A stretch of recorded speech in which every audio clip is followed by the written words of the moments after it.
காவிரி நீர் பிரச்சினை தொடர்பாக கர்நாடகாவில் நடைபெறும் சம்பவங்களுக்கு தமிழ் திரையுலகினர் கண்டனம் தெரிவித்துள்ளனர். தென்னிந்திய நடிகர் சங்கம், தயாரிப்பாளர் சங்கம், இயக்குநர்கள் சங்கம், பெப்சி அமைப்பு உள்ளிட்டோர் ஒன்றாக இணைந்து சென்னையில் செய்தியாளர்களை சந்தித்தனர்.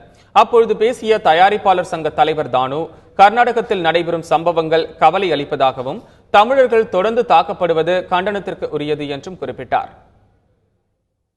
கடந்த சில நாட்களாக காவிரி நீர் தமிழக விவசாயிகளுக்கு திறந்து விடப்பட்டிருப்பதை எதிர்த்து கர்நாடக மாநிலத்தில் நடக்கின்ற வன்முறைகள் எங்களுக்கு மிகுந்த கவலையை அளிக்கிறது. நாம் எல்லோரும் பாரத நாட்டின் புதல்வர்கள், இந்திய ஒருமைப்பாட்டை மதித்து நடக்கும் சகோதரர்கள் என்ற கருத்துக்கு சேதம் விளைந்து விட்டதே என்ற வேதனை தான் எங்களுக்கு ஏற்பட்டிருக்கிறது.